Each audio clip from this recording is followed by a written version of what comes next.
मीणा जनजाति।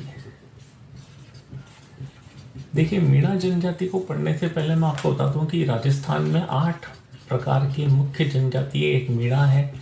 भील, गरासिया, सहरिया, डामोर, काथोड़ी, कंजर और सांसी। ये 8 अगर हम यहाँ पर कहें तो राजस्थान में मिलने वाली मुख्य जनजातियां हैं। उनमें हम सबसे पहले मीणा जनजाति को पढ़ेंगे। मीणा जनजाति की अगर हम बात करें तो राजस्थान में कुल जनजाति का 51% भाग मीणा जनजाति का है। अगर राजस्थान में कुल जनजाति अगर 100 है तो 51 उनमें से कौन है? मीणा।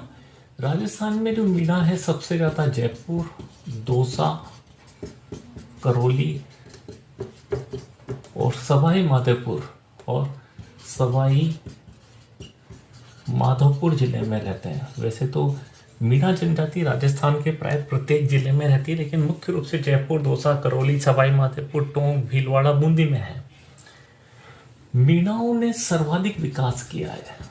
सर्वाधिक विकास करने वाली अगर कोई जनजाति है तो वो कौन सी जनजाति है? मीणा जनजाति। सामाजिक तौर पर भी सबसे ज्यादा विकास किया, आर्थिक तौर पर भी सबसे ज्यादा विकास किया और शैक्षणिक तौर पर भी सबसे ज्यादा विकास अगर किसी ने किया है तो मीणा जनजाति ने किया है। मीणाओं की उत्पत्ति किस प्रकार से हुई है ये हमारे लिए सबसे इंपॉर्टेंट है। कर्नल जेम्स टोड के अनुसार काली खो पहाड़ी से जो कि अजमेर से आगरा के मध्य है, काली खो पहाड़ी में ही मीणाओं की उत्पत्ति हुई, मीणा जनजाति की उत्पत्ति हुई है। कर्नल जेम्स टोड ने एक मत और दिया है कि मीणाओं का संबंध 12 राजपूत संप्रदायों के साथ था। यानी 12 प्रकार के राजपूतों के साथ कर्नल जेम्स टोड ने संबंध बताया है मीणाओं का। क्योंकि आजकल जीके के प्रश्न में एक स्टेप आगे बढ़ गया। जैसे अभी कंप्यूटर इंस्ट्रक्टर में पूछ लिया गया कि कुवलय मालन में कितनी बोलियों या भाषाओं का उल्लेख है। दूसरा जो मत है जो मीणा समाज का है, मीणाओं की सामाजिक और धार्मिक मत है, उनके अनुसार मीणाओं की उत्पत्ति भगवान विष्णु के मत्स्य अवतार से हुई है। किससे हुई है? मत्स्य अवतार से हुई है। भगवान विष्णु के मत्स्य अवतार से। ये अवतार कृतनाला नदी में हुआ था और कृतनाला नदी में ही मत्स्य मीन या मछली से मीना या मीणाओं की उत्पत्ति हुई है। मीना या मीणाओं की उत्पत्ति हुई है। तो भगवान विष्णु के मत्स्य अवतार से मीणाओं की उत्पत्ति हुई है, इसीलिए मीणाओं का संबंध या प्रतीक चिन्ह मत्स्य या मीन मनाया जाता है। आप अगर देखेंगे मीनेश जयंती चैत्र माह के कृष्ण पक्ष की तृतीया को मनाई जाती है। तो 2 महत्वपूर्ण मत है। जेम्स टोड के अनुसार काली खो से मीणाओं की उत्पत्ति हुई थी।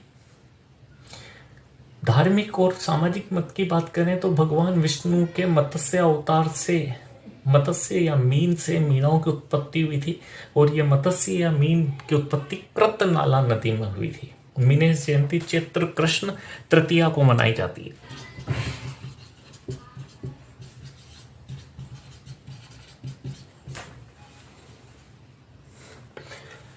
मीणाओं के प्रकार। मीणा मुख्य रूप से 2 प्रकार के होते हैं, एक जमींदार मीणा और दूसरा चौकीदार मीणा। जमींदार मीणाओं का मुख्य कार्य कृषि करना था। इन्हीं मीणाओं को पुरानावासी मीणा कहा गया और ये मुख्य रूप से कहाँ रहते हैं? करौली, दौसा, सवाई माधोपुर जिले में। इसके अलावा ये जयपुर में भी रहते हैं। यानी जमींदार मीणाओं का मुख्य कार्य कृषि था। इन्हें पुरानावासी मीणा भी कहते हैं। ये करौली, दौसा, सवाई माधोपुर, जयपुर में मुख्य तौर पर रहते हैं। चौकीदार मीणाओं का मुख्य कार्य था नौकरी करना, राजाओं और सामंतों के नौकरी करना, और ये स्वयं को जमींदार मीणा की तुलना में उच्च मानते थे। इन्हें नयावासी मीणा कहा गया और ये कहाँ मुख्य तौर पर मिलते हैं? सीकर, झुंझुनू, जयपुर आदि में मिलते। तो मीणाओं के दो मुख्य प्रकार हैं, चौकीदार मीणा और जमींदार मीणा। जमींदार मीणा जमीन से संबंधित जुड़े हुए कार्य करते थे। उनका मुख्य कार्य व्यवसाय जो था कृषि व्यवसाय था। इन्हें पुरानावासी मीणा भी कहा गया है। चौकीदार मीणा नौकरी करते थे और स्वयं को उच्च मानते थे, और इन्हें नयावासी मीणा कहा गया है, जो मुख्य रूप से सीकर, झुंझुनू और जयपुर में मिलते हैं। मीणाओं के अन्य प्रकार।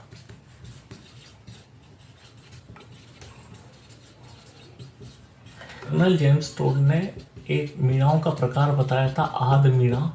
आद मीणाओं का संबंध उषाहारा वंश से था और ये मुख्य तौर पर बूंदी के रहने वाले थे। इन्हें अमिश्रित मीणा माना गया है। अमिश्रित मीणा माना गया है, यानी ये असली मीणा थे, ऐसा माना गया है। रावत मीणा, इनका रावलों के साथ संबंध था। मुख्य रूप से अजमेर मेरवाड़ा में मिलने वाले मीणा है ये।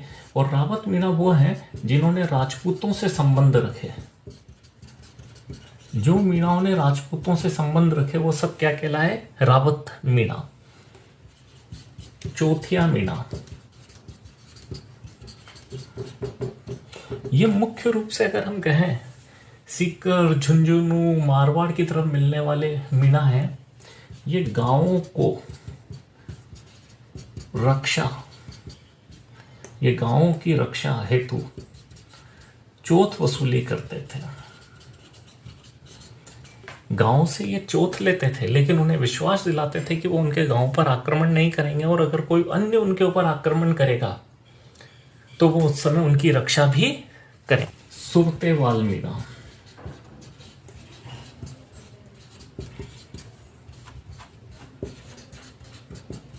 ये वो मीणा है जिन्होंने माली समाज के साथ संबंध हुए, या वो मीणा है जो माली समाज से मिश्रित हो गए। वो क्या कहलाते हैं? सुरतेवाल मीणा कहलाते हैं।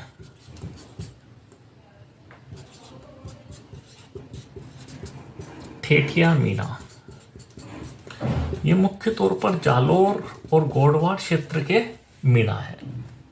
ये मुख्य तौर पर जालोर और गोडवाड़ क्षेत्र के मीणा है। प्रतिहार मीणा, प्रतिहार मीणा को ही परिहार मीणा भी कहा जाता है, और इन्हीं को परिहार मीणा भी कहा जाता है। प्रतिहार का मतलब है उल्टा प्रहार करने वाला। उल्टा प्रहार करने वाला।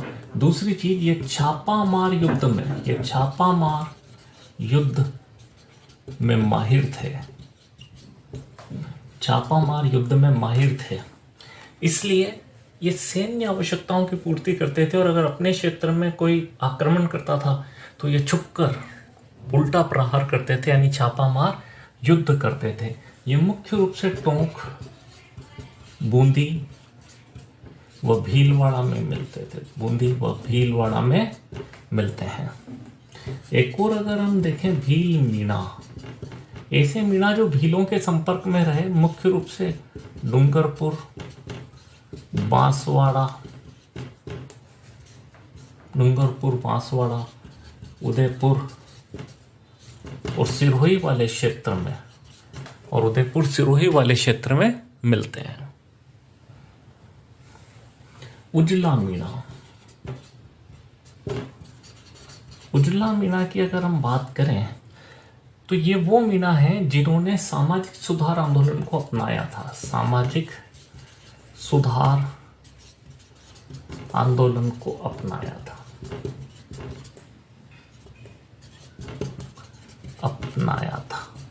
जिन्होंने नहीं अपनाया था उन्हें मेला मीणा कहा गया।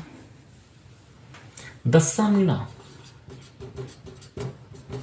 ये शब्द मीणाओं की शब्दावली में मिलते हैं, इसलिए हम इन्हें पढ़ रहे हैं। ये कोई बहुत महत्वपूर्ण चीज नहीं है, लेकिन आजकल पेपर के पैटर्न बदले जा रहे हैं। ऐसे मीणा जो शवों को दफनाते थे वो क्या कहलाते थे? दस्सा मीणा। और बिस्सा मीणा जो शव का दाह संस्कार करते थे, जो शव का दाह संस्कार करते थे वो क्या कहलाते थे? बिस्सा मीणा कहलाते थे। तो प्रतिहार मीणा को परिहार मीणा या परिहार मीणा कहा गया है। यह छापामार युद्ध में माहिर थे, शत्रु पर उल्टा पलट कर वार करते थे, मुख्य रूप से टोंक, बूंदी और भीलवाड़ा में रहते थे। भील मीणा ऐसे मीणा जो भीलों के संपर्क में रहे, मुख्य रूप से डूंगरपुर, सिरोही, उदयपुर, बांसवाड़ा में ये मिलते हैं। उजला मीणा जिन्होंने 1948 से 50 के बीच सुधार वाले आंदोलन में हिस्सा लिया और उनके सुधारों को अपनाया, शराब न पीना, चोरी चकारी न करना, सामाजिक बुराई पर ध्यान न देना, तो वो सब क्या कहलाए? उजला मीणा। जिन्होंने उस सामाजिक सुधार आंदोलन को भी स्वीकार नहीं किया था, वो सब मेला मीणा कहलाए। दस्सा मीणा वे थे जो शव को दफनाते थे। बिस्सा मीणा वो थे जो शव का दाह संस्कार करते थे। मीणाओं की सामाजिक स्थिति।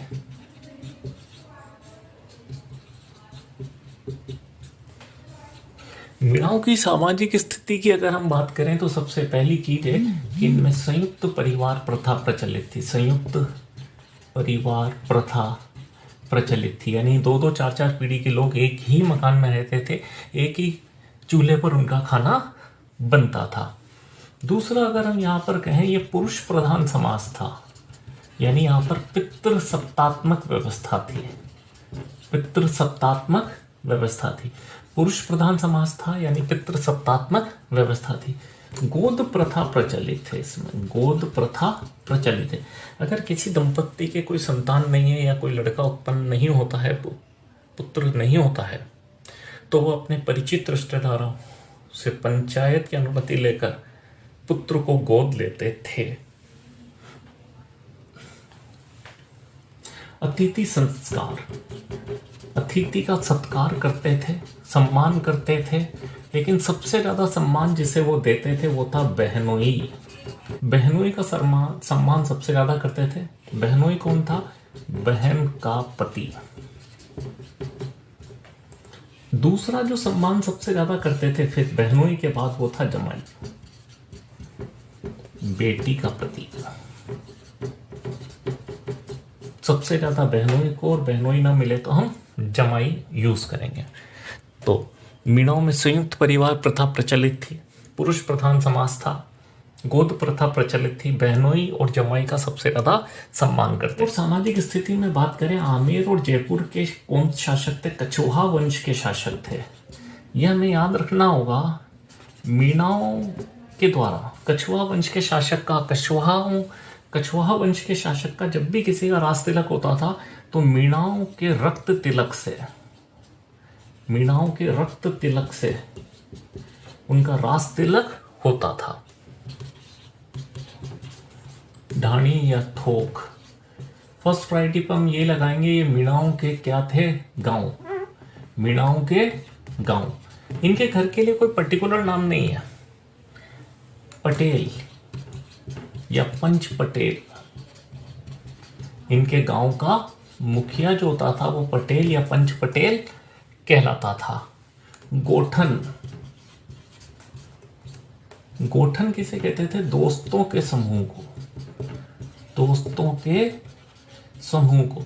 लड़के या लड़कियों के जो समूह होते थे जिनके साथ वो साथ उठते बैठते थे और खेलते थे, उन्हें क्या कहा जाता था? गोठन। मेवासे, मीणा जो जंगल में घर बनाते थे, जंगल में जो घर बनाते थे उन्हें क्या कहते हैं? मेवासे। थाली बजाना, ये परंपरा लगभग पूरे भारत में है। पुत्र जन्म पर घर में आज भी थाली बजाने की परंपरा है। तो मीणाओं में भी ये परंपरा थी कि जब घर में पुत्र का जन्म होता था तो वो क्या बजाते थे? थाली। सूप बजाना, पुत्री के जन्म पर सूप बजाया जाता था। इनका सबसे महत्वपूर्ण आभूषण जो था बोरला, सबसे महत्वपूर्ण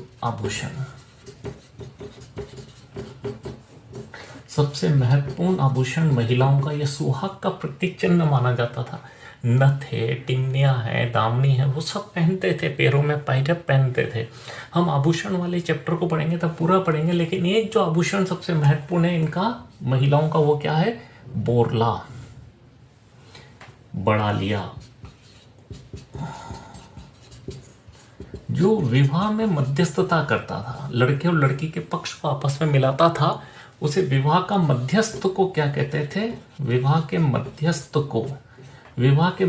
को क्या कहा जाता था? बड़ालिया कहा जाता था। महिलाओं की अगर हम पोशाक देखें तो महिलाएं मुख्य रूप से ओढ़ना पहनती थी, घाघरा, कांचुली और कुर्ती। महिलाएं जो पोशाक पहनती थी, ओढ़ना, घाघरा, कांचुली और कुर्ती पहनती थी। पुरुषों की जो पोशाक थी वो वही प्राय कुर्ता और धोती थी। तो अगर आपसे पूछा जाए कि महिलाएं कौन सी पोशाक ओढ़ती थी या पहनती थी, ओढ़ना, घाघरा, कांचुली और कुर्ती को मुख्य रूप से पहनती थी, जबकि पुरुष मुख्य रूप से कुर्ता और धोती ही पहनते थे।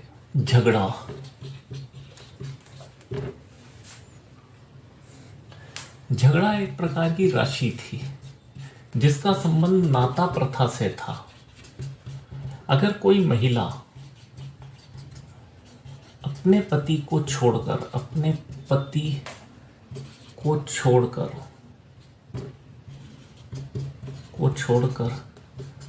किसी अन्य पुरुष के साथ रहने जाती थी, उसे नाता प्रथा कहते थे। उसे क्या कहते थे? नाता प्रथा कहते थे। अगर कोई महिला अपने पति को छोड़ते या पति ने किसी महिला को छोड़ रखा और अगर वो किसी अन्य पुरुष के साथ रहने जा रही है तो उसे क्या कहते थे? नाता। अगर कोई महिला अपने पति को छोड़कर किसी अन्य पुरुष के साथ रहने जाती है तो महिला का पूर्व पति पंचायत का आयोजन करता है और जिस पुरुष के साथ वो महिला गई है उससे पंचायत के माध्यम से धनराशि की मांग करता है। तो इस पुरुष के द्वारा इस महिला के पति को जो धनराशि दी जाती है वो झगड़ा कहलाती है। क्या कहलाती है? झगड़ा। और ये राशि किसको मिलती है? महिला के पूर्व पति को और उसके परिवार को, साथ में कुछ हिस्सा पंचायत को भी मिलता है।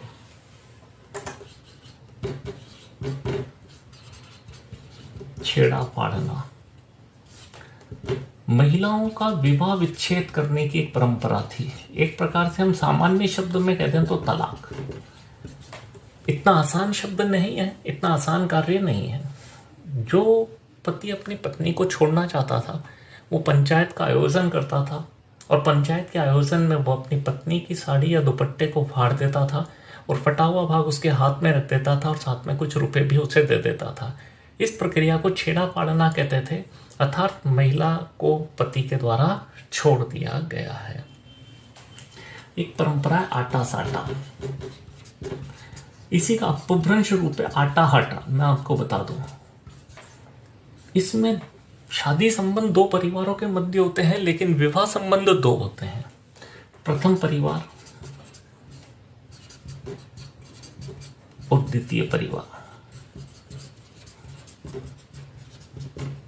अगर प्रथम परिवार के पास लड़की है तो वो इस परिवार के लड़के से शादी तभी करेगा जब इनके लड़के की शादी इस परिवार की लड़की के साथ हो, इनके परिवार की लड़की के साथ हो। ये कहलाता है आटा साटा। यानी प्रथम परिवार की लड़की हो और दूसरे परिवार का लड़का हो, लेकिन साथ में ये शर्त रख देंगे कि हमारे परिवार के इस लड़के की शादी तुम्हारे परिवार की इस लड़की के साथ करो, तब तो हम ये शादी करेंगे। तो ये क्या कहलाता है? आटा साटा। नृत्य। मीणाओं के नृत्य की बात करें तो मुख्य तौर पर नेजा है, लेकिन ये सबसे पहला अधिकार इस नृत्य पर किसका है? भीलों का। अगर भील ऑप्शन में नहीं हो तभी हम नेजा ऑप्शन किसको देंगे? मीणा समाज के लिए रखेंगे। मीणाओं की धार्मिक स्थिति।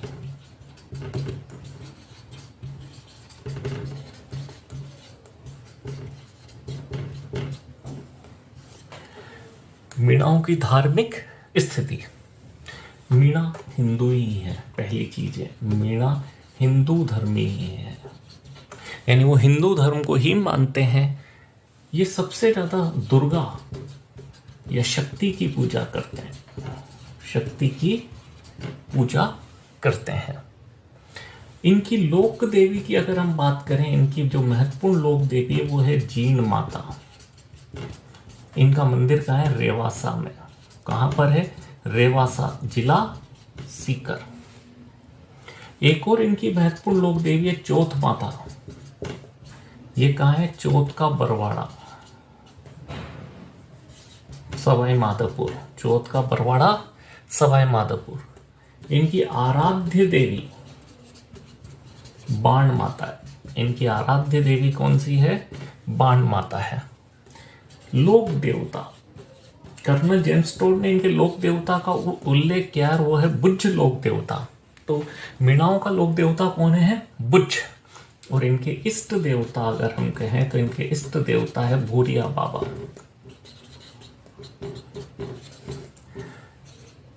इष्ट देवता है भूरिया बाबा। मीणा भूरिया बाबा की झूठी कसम नहीं खाते हैं। अगर आप मेरे YouTube चैनल पे प्लेलिस्ट पर जाएंगे तो आप देखेंगे मैंने लोक देवता और लोक संत और संप्रदाय में पहले डाल चुका हूँ। इनकी वीडियो मैं पहले अपलोड कर चुका हूँ। तो भूरिया बाबा को मैंने वहाँ डिटेल से पढ़ाया है, लेकिन फिर भी मैं आपको बता दूं कि गौतमेश्वर जो हरनौत प्रतापगढ़ है वो भूरिया बाबा का ही मंदिर है। और मीणा भूरिया बाबा की झूठी कसम नहीं खाते हैं। मीणाओं के प्रमुख मेले की अगर हम बात करें, मीणाओं के प्रमुख मेले की अगर हम बात करें तो सबसे महत्वपूर्ण मेला अगर हम देखें तो श्री महावीर जी का मेला, श्री महावीर जी का मेला करौली में। श्री महावीर जी का मेला करौली में। दूसरा गणेश जी का मेला, गणेश मेला त्रिनेत्र मंदिर में भरता है। रणथंभौर दुर्ग में होता है इसका आयोजन, सवाई माधोपुर में भरता है। चौथ माता का मेला, चौथ माता का मेला ये भरता है चौथ का बरवाड़ा, चौथ का बरवाड़ा सवाई माधोपुर में। शीतला माता का मेला जिसमें मीणा समाज शीतला माता का मेला, शीतला माता का मेला भरता है चाकसू में। और चाकसू कहाँ है? जयपुर जिले में है। ये कब भरता है? चैत्र कृष्ण अष्टमी को भरता है। और ये उस दिन भरता है जिस दिन हम बाशोड़ा बनाते हैं। जीन माता का मेला, माता का मेला ये है रेवासा में। कहां पर है? रेवासा सीकर में है। ये चैत्र और अश्विन माह की, चैत्र व आश्विन माह की नवरात्रा पर भरता है। चैत्र व आश्विन माह की नवरात्रा पर यह मेला भरता है। का मेला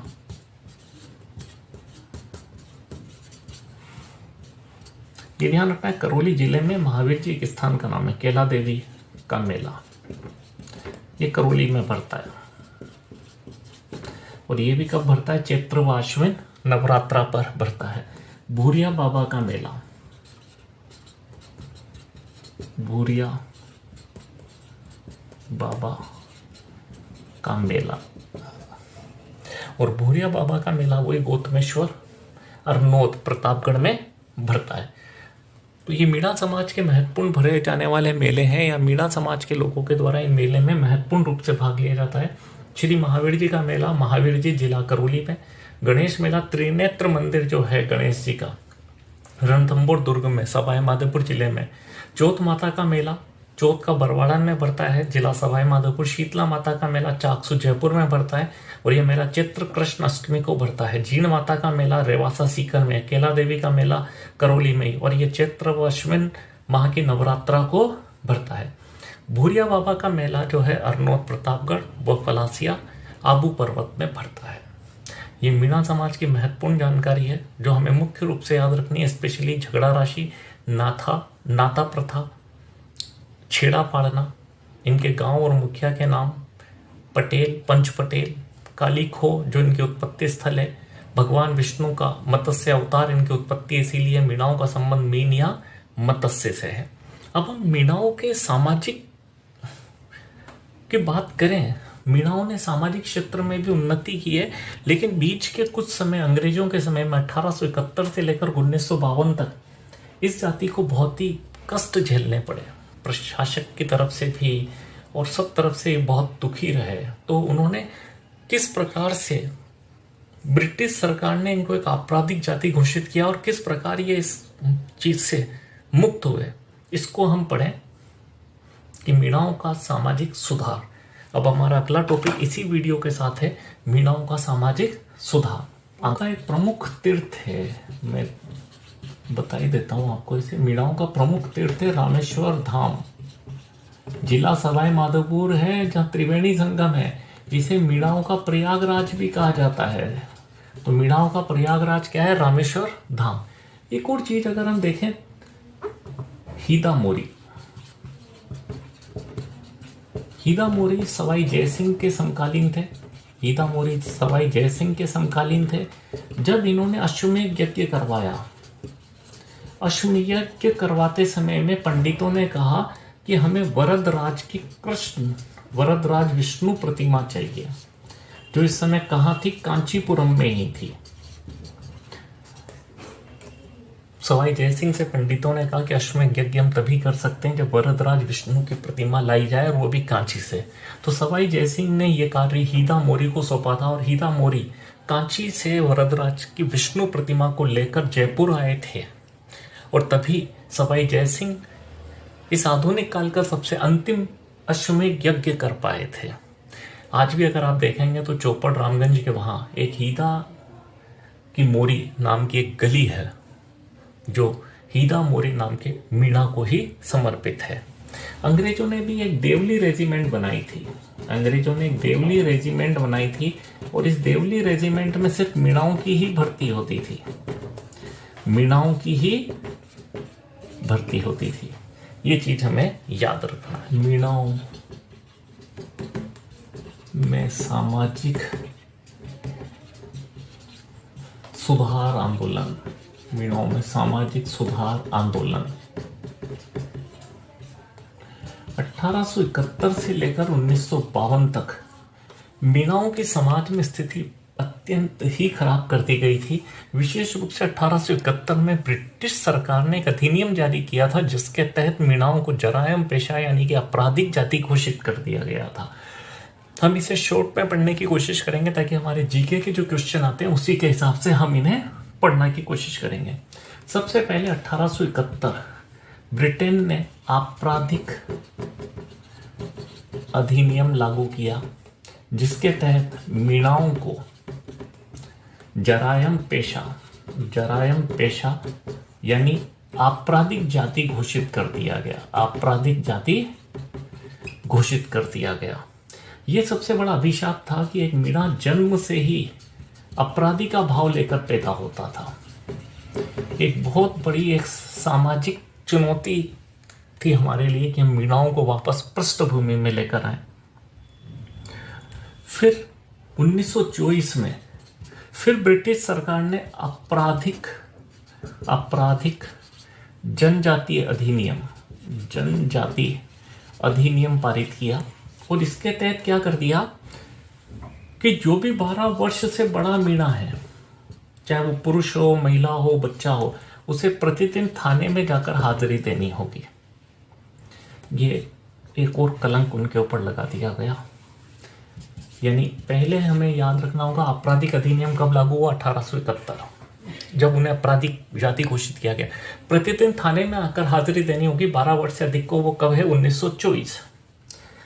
तीसरा, हम सिर्फ महत्वपूर्ण चीजों की बात करेंगे। मीणा जाति सुधार समिति, एक समिति का गठन किया गया। महादेव राम पबड़ी, छोटू राम झरवाल, जवाहरलाल राम मानोलाल, लेकिन इसका कोई प्रभाव नहीं रहा। हाँ, लेकिन एक प्रयास जरूर हुआ महादेव राम पबड़ी के द्वारा, छोटू राम जी झरवाल के द्वारा, जवाहर राम के द्वारा, मानोलाल। आगे की पृष्ठभूमि तैयार हुई। फिर 1930 में जरायम पेशा कानून 1930 लागू किया गया।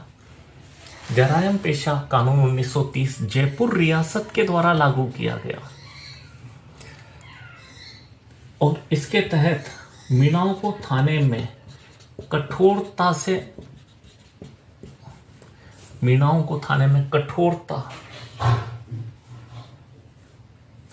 जरायम पेशा कानून 1930 जयपुर रियासत के द्वारा लागू किया गया। इसके तहत अब थाने में मीणाओं को हाजिरी देनी ही पड़ती थी और इसे कठोरता से लागू किया गया। इससे पहले तक ये इतना कठोर कानून नहीं था।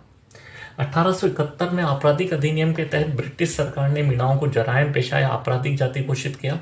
1924 से आपराधिक जनजाति अधिनियम के तहत मीणाओं को प्रतिदिन थाने में जाकर हाजिरी देनी होती थी। जो भी 12 वर्ष से बड़ा मीणा, पुरुष हो चाहे महिला हो या बालक हो, वृद्ध हो, बीमार हो, मीणा जाति सुधार समिति का गठन किया गया, लेकिन वो अपना कोई महत्वपूर्ण प्रभाव नहीं डाल पाई। 1930 में जयपुर रियासत ने जरायम पेशा कानून पारित किया। इसके तहत मीणाओं को थाने में हाजिरी देना अनिवार्य ही कर दिया गया और इसके लिए कठोरता से पालन भी किया। क्षत्रिय महासभा का गठन किया गया। मीणा क्षत्रिय महासभा का गठन किया गया 1933 में, लेकिन इसका भी कोई प्रभाव नहीं रहा और ये जयपुर रियासत के दबाव में संस्था समाप्त हो गई। सबसे महत्वपूर्ण अगर जो संस्था बनी थी वो है जयपुर राज्य। सबसे महत्वपूर्ण संस्था जो बनी जयपुर राज्य मीणा सुधार समिति।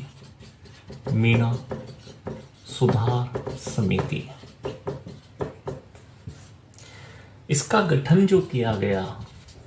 गठन किया गया वो 7 अप्रैल 1944 को किया गया। 7 अप्रैल 1944 को किया गया। जैन संत मुनि मगन सागर जी महाराज के निर्देशन में सब कार्य किया गया था। ये जैन संत मुनि मगन सागर जी महाराज वही हैं जिन्होंने मीणा पुराण लिखी थी मीणाओं के लिए, जिसमें मीणाओं की 24 खाप और 5200 गोत्रों का इन्होंने उल्लेख किया था। यह पहले व्यक्ति थे जिन्होंने मीणाओं के सामाजिक उत्थान के लिए महत्वपूर्ण कार्य किया।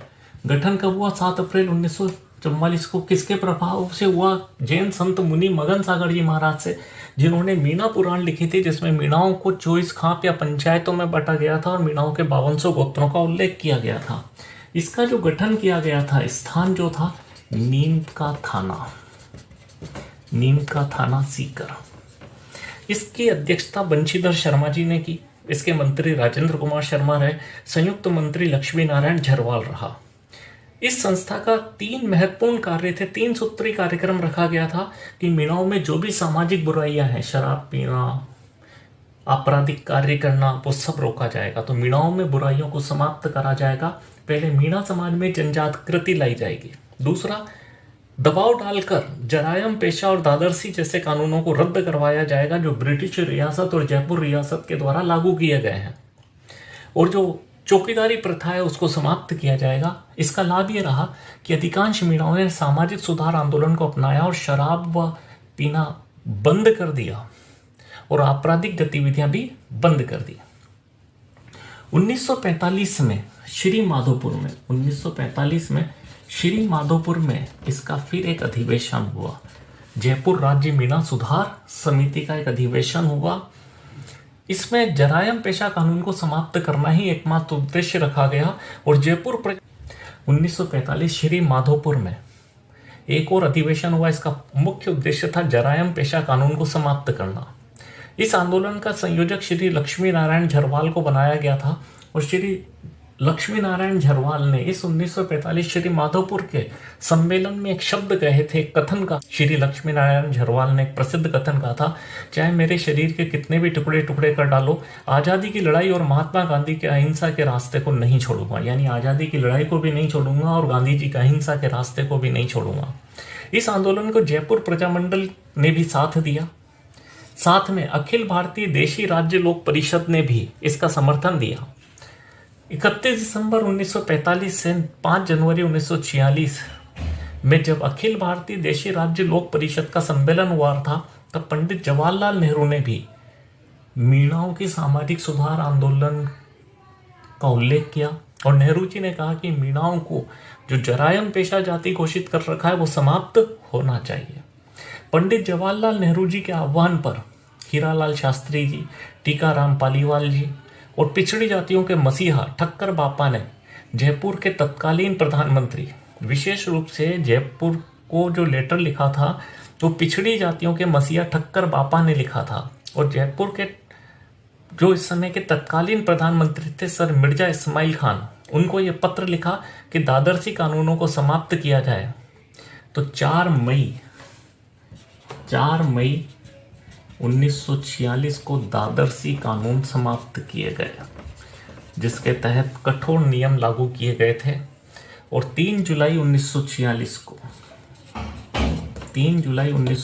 को जयपुर रियासत ने घोषणा की, जिन मीणाओं ने कोई अपराध नहीं किया है उन्हें जरायम पेशा कानून से मुक्ति मिल जाएगी, उन्हें रजिस्टर्ड नहीं किया जाएगा और उन्हें प्रतिदिन थाने में आकर हाजिरी नहीं देनी होगी। साथ में बच्चों और महिलाओं को भी थाने में आकर हाजिरी देने की आवश्यकता नहीं है। 4 मई 1946 को ठक्कर बापा, पंडित जवाहरलाल नेहरू, हीरालाल शास्त्री और टीकाराम पालीवाल जी के प्रभाव से दादरसी कानून समाप्त हो गया। 3 जुलाई 1946 से जरायम पेशा आपराधिक व्यक्तियों को ही थाने में हाजिरी देनी थी। जिन्होंने कोई अपराध नहीं किया उन्हें भी थाने में आकर हाजिरी नहीं देनी। महिलाएं और बच्चों को भी थाने में आकर हाजिरी नहीं देनी पड़ रही थी। मीणा जाति सुधार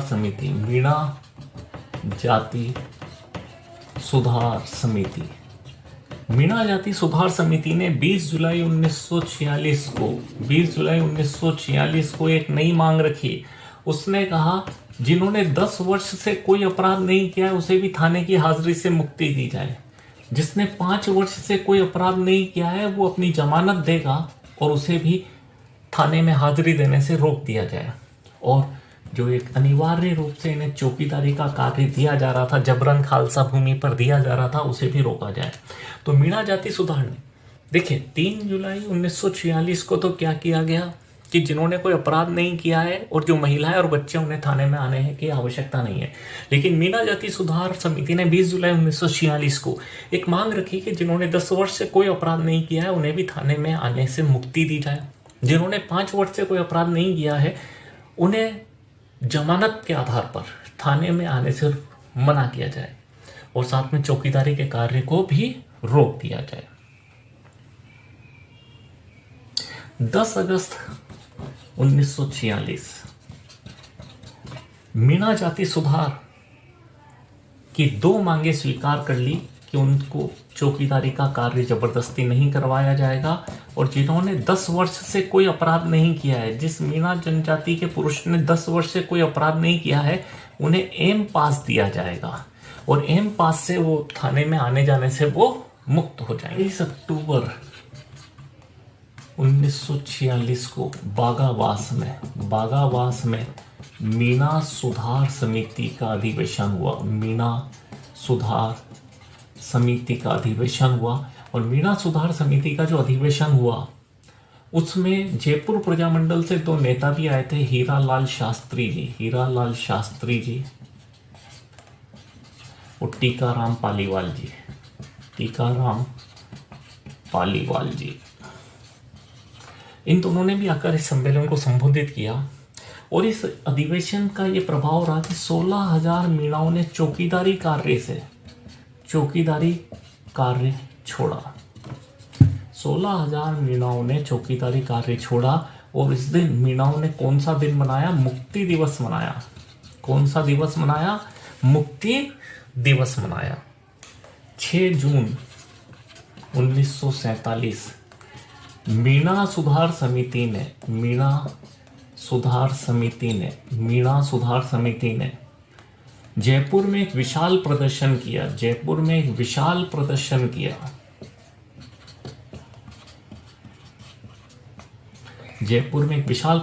किया और उसके बाद मीणाओं ने निश्चित कर लिया कि वो थाने में जाकर हाजिरी नहीं देंगे। ये 6 जून 1947 को मीणा सुधार समिति के आह्वान पर किया गया कि वो थाने में जाकर हाजिरी नहीं देंगे।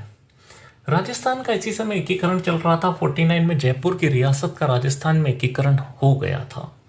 अब लोकतांत्रिक प्रक्रियाएं चालू हो चुकी थी। तब 1952 में जरायम पेशा कानून को रद्द किया गया। जरायम पेशा कानून को रद्द किया गया। यानी 1871 में जो दमन चक्र चालू हुआ था वो 1952 में जाकर समाप्त हुआ। तब जाकर मीणाओं के ऊपर जो जन्म से एक आपराधिक जाति का बोध होने का भाव था वो समाप्त हुआ। इस प्रकार हमने पूरी मीणा जनजाति को पढ़ा है। इसमें राजस्थान के संपूर्ण सामान्य ज्ञान को समावेशित किया गया है। राजस्थान के किसी भी प्रतियोगी परीक्षा को अगर आप देंगे तो इसमें मीणा जनजाति और उनके सामाजिक सुधार से रिलेटेड सभी महत्वपूर्ण बिंदुओं को इसमें जोड़ लिया गया है। अगर आपको ये वीडियो पसंद आया है तो आप इसे लाइक करें, सब्सक्राइब करें और अपने मित्रों के साथ शेयर करें, ताकि अधिकाधिक व्यक्ति इस राजस्थान के सामान्य ज्ञान को जान सकें। विशेष रूप से वो बच्चे जो भविष्य में राजस्थान और भारत से जुड़ी हुई जीके को पढ़ना चाह रहे हैं, उन्हें धीरे धीरे इस YouTube चैनल पर, मेरे YouTube चैनल पर, AD सर कोटा के YouTube चैनल पर आपको संपूर्ण सामान्य ज्ञान मिलेगा। धन्यवाद।